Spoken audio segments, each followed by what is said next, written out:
Bismillahirrahmanirrahim. Assalamu alaikum mes chers frères et sœurs. Comment l'islam définit la liberté? Et quelle est l'explication de la liberté dans une vue islamique? Théoriquement, on entend toujours qu'il y a une liberté en islam, mais pratiquement, il y a des contraintes et des jugements qui règlent cette liberté. Est-ce que cela constitue une opposition? Et nous savons très bien que cela vient pour la faveur des musulmans. Nous allons voir tout d'abord quel est le sens matériel de la liberté, c'est-à-dire selon les matérialistes. Le sens de la liberté se trouve dans les esprits depuis longtemps parce que c'est un désir, c'est un instinct qui se trouve dans les esprits. Mais le sens a été largement inventé à la période de la Renaissance européenne moderne, comme nous allons voir.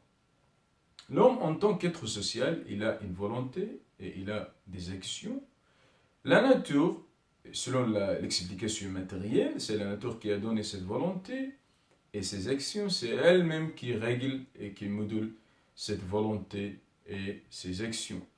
Aussi, les nouvelles lois civiles ont construit leur fondement sur la base de la jouissance matérielle, c'est-à-dire je suis libre de ce que je possède, et qui a résulté à la liberté de la nation de choisir les connaissances originales religieuses. C'est l'explication de la liberté matériellement.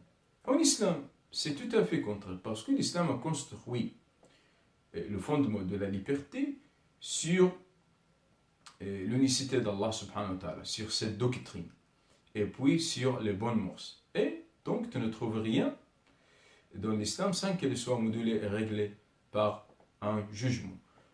Le sens de la liberté en islam, c'est de libérer l'homme de chaque asservissement, de chaque esclavagisme, parce que l'homme est soumis à Allah subhanahu wa ta'ala lui-même. C'est Allah subhanahu wa ta'ala qui a donné ce droit, et c'est lui-même qui peut prendre ce droit. Et donc, l'homme en islam n'a pas le choix de renoncer à sa liberté, comme en démocratie capitaliste, on lit on voit qu'en démocratie capitaliste, que l'homme a le droit de renoncer à sa liberté. Et cela représente vraiment un cas de responsabilité. Mais en islam, non, l'homme est responsable de sa liberté. Ce qui est libre en islam, c'est-à-dire ce qu'Allah subhanahu wa ta'ala permet à l'homme, c'est les aspects de la vie modérée et les biens qu'Allah subhanahu wa ta'ala a fait descendre, les biens de manger, les biens de boire, les biens d'habits. Comme nous lisons dans le Coran, quiconque interdit la parole d'Allah subhanahu wa ta'ala qui a fait descendre à ses serviteurs. Et l'islam vraiment appelle à la liberté restreinte et non à la liberté absolue, comme en Occident. Parce que si l'islam donne une liberté absolue, qui garantit pour l'homme qu'il ne usurpe pas sur les droits d'autrui, qu'il viole la liberté d'autrui? Et cela vraiment constitue un cas de désordre que l'islam ne vaut pas. L'islam veut garder la société en gardant aussi sa liberté.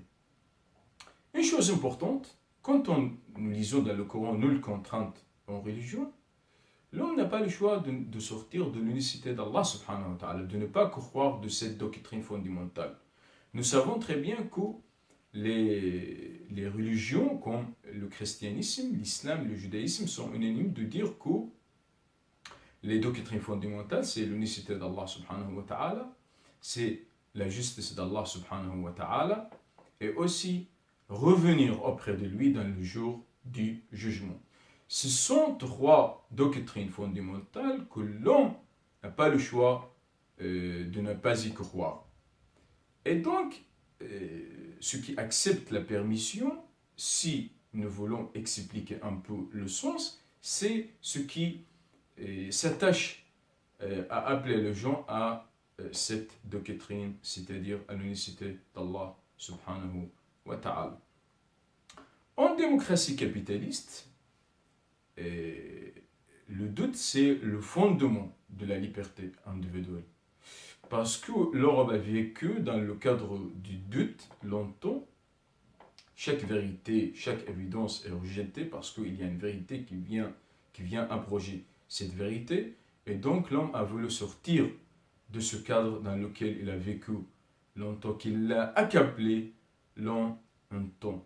Aussi que croire en liberté personnelle et individuelle est venu comme le résultat mauvais que la nouvelle pensée a passé, le conflit qu'il a passé avec la foi et aussi avec les morses.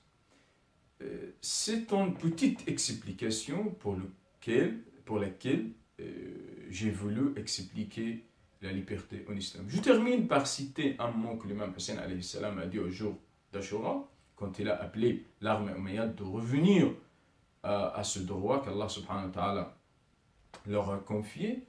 Il a dit, si vous ne croyez pas à Allah subhanahu wa ta'ala, et si vous ne craignez pas le jour de jugement, soyez libres dans votre vie. Ce que l'imam Hussein a voulu nous donner de message, c'est de rappeler cette armée que les Umayyads ont acheté votre liberté. Alors donc vous êtes soumis à eux. Alors sortez de cette soumission et revenez à ce droit qu'Allah subhanahu wa ta'ala vous a conféré. L'imam Ali alayhi salam, de sa part, a dit, ne soyez pas l'esclave d'autrui alors que Allah subhanahu wa ta'ala tu as créé libre. Wassalamu alaikum wa rahmatullahi wa barakatuh.